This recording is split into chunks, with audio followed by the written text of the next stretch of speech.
Okay, we got to talk a little bit about units here.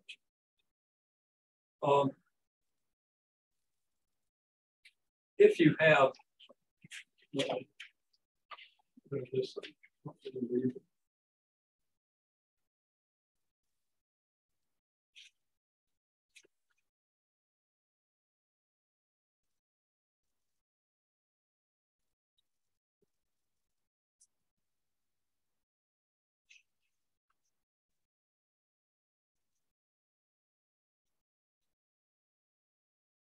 This theta would say theta was like 007 t squared.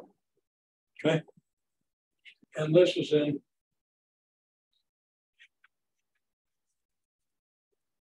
revolutions. This 0.007 is in Marks. Okay. What are the units of 0.007?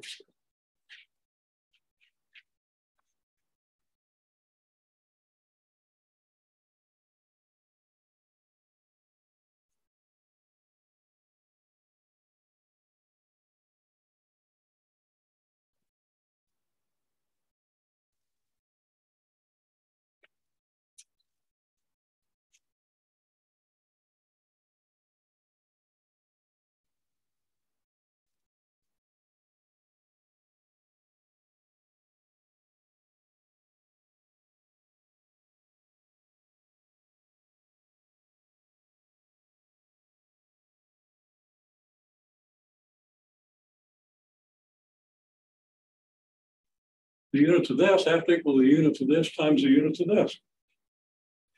So what are the units of the two things that you know? And what are the units of the 0.007? Okay, got a really good response to this, despite the fact that I had the arrow pointing at the 0.07 rather than this, because I'm kind of focused on that. And anyhow, and I didn't have the square down here, but obviously the units of this side have to equal the units of this side. And this side we multiply 0.007, whatever its units are, times t squared. So units of theta are going to equal the units of 0.07 times the units of t squared. So you immediately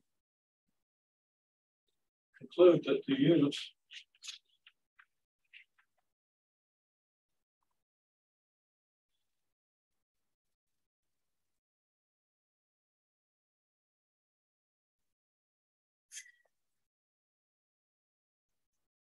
of theta for units of t squared, and if theta is measured in revolutions and t is measured in Marks, the units of theta are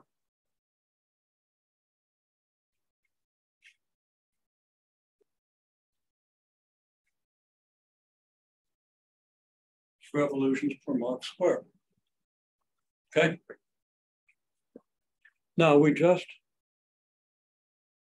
calculated or observed this pendulum, and we found that, give or take, a cycle. Okay. The pendulum completes about 43 cycles in a minute. Okay. So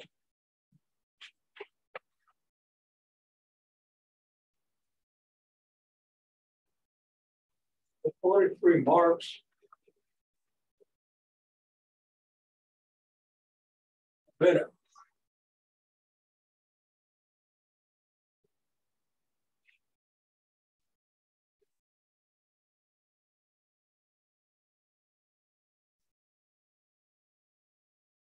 And 2 pi radians per revolution. What would be the units of the, well, what would this equation be?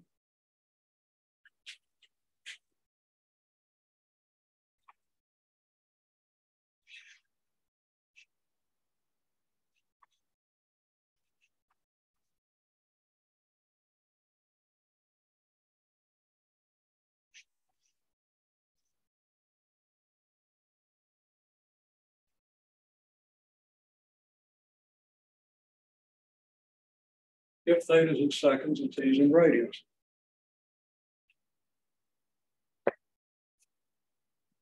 I'll let you sort that out for a minute and then we'll talk about it.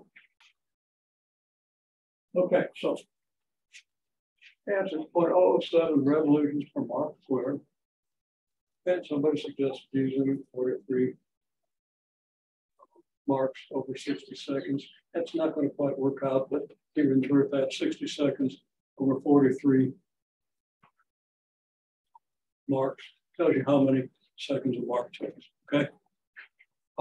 So in 43 marks for 60 seconds, use the conclusion that a mark is 60 40 thirds of a second. So replace a mark by 60 40 thirds of a second. Then we square all that stuff, okay? And that's going to be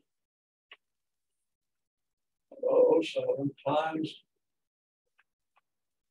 43 square pi over 1800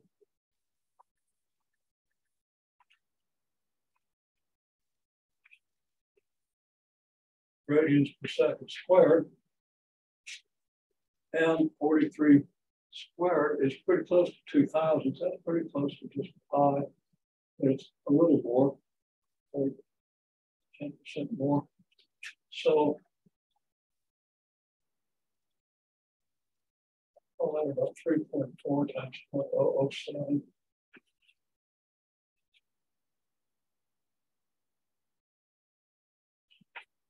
.025 is kind of round. I think that's probably off hundreds. Yeah, in my head, I get 0.025 radians per second squared. What do you get when you do it on your calculator?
Okay, there's the question. To answer the question helps kind of draw a graph.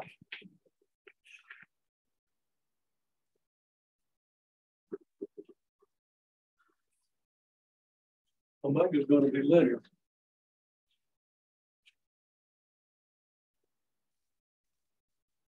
With a slope of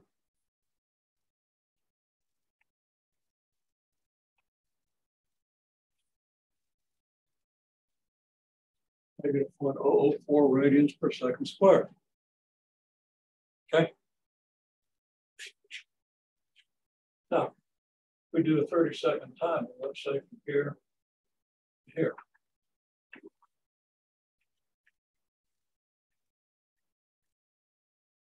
Well, this is T, this is omega.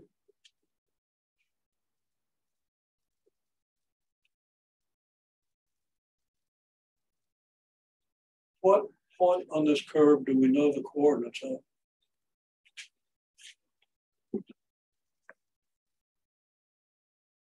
Somebody suggests we know T naught and T final. Now, the way I've drawn it, we don't, because T naught should be here. I mean, T naught is here, so that would be this point, right? Well, we can do that because we haven't really put a scale with anything yet. The only thing we've got is 30 seconds there. So we can take our axis without losing any information because we aren't interested. We didn't observe anything that happened before we started the timing. So it's perfectly okay now to put omega here. I mean, the omega axis here, so it goes through this first point. So now we know T0 and TF, 0 and 30 seconds, right? So we know one thing about each of these points. Do we know anything else? No, we don't know what the omega is here, and we don't know what the omega is here. What do we know?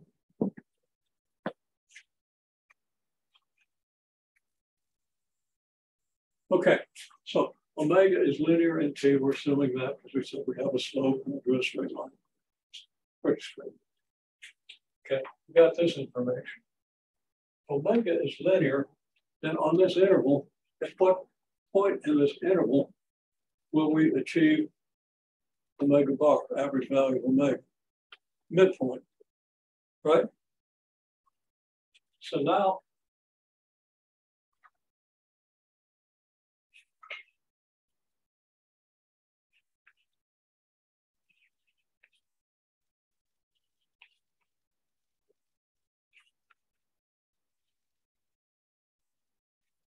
omega equals omega bar at 15 seconds, right? So now we know the coordinates of the point on the graph. Okay. So the coordinates of this point are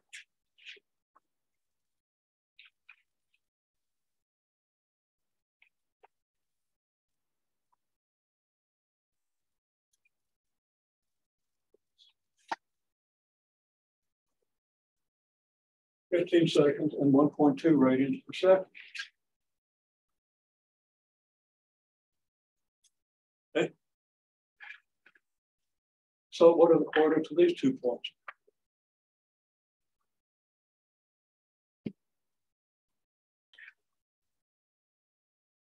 Okay, now the answer I got was slope formula. I really prefer you saying slope. We use the concept of slope. And of course, you wouldn't set slope formula if you didn't have a concept of slope. Okay, but you really want to kind of think this through if possible, more deeply than just a formula.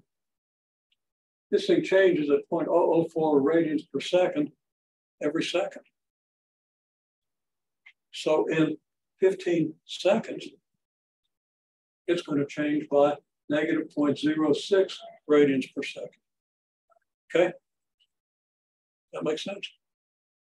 And you don't have to use a formula to figure that out. Now, it's a good idea to figure it out without using a formula because it deepens your understanding. But then you probably want to go to the formula and make sure it works. Okay? So yeah, I think a good engineer uses intuition instead of a formula sheet. And then goes to the dang formula sheet and makes sure it works. Crunches the numbers 2 ways to back up. Now, if you're under pressure of a deadline, maybe you don't do that. But when you're learning, it's a good idea to deepen your learning. There are analogies in medicine. You want to understand deeply what's going on at the molecular level to the extent you can, so you remember what HDL and LDL do. So you have a deeper understanding, so don't mix them up. It's a binary thing, really easy to get backwards if you're not used to it. Okay, so we can easily then conclude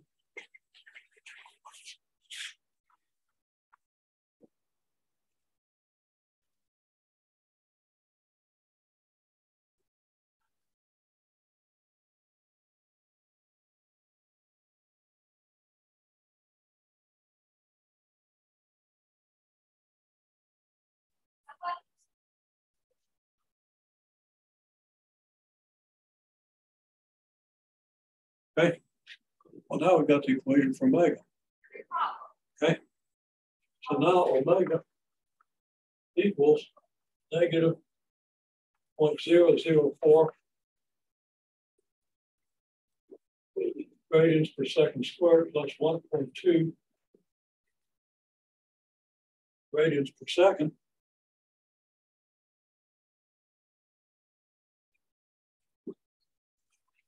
And omega equals 0. This is times t, obviously. Okay, omega equals 0. If t equals what? Well, let's see, that's going to be 250 times this. Oh, man. I didn't set this up this way. I get t equals, oh, wait, it's okay, 300 seconds.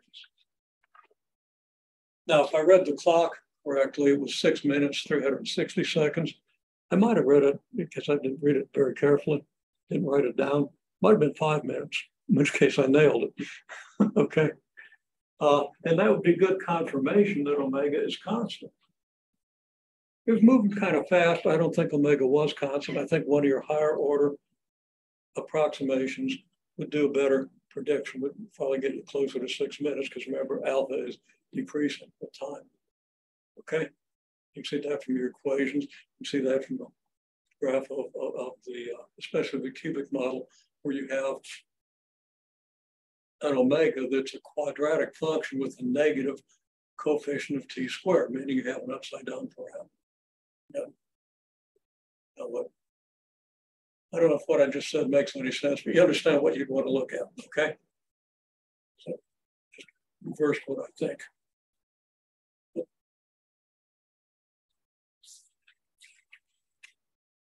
Okay, well, whatever.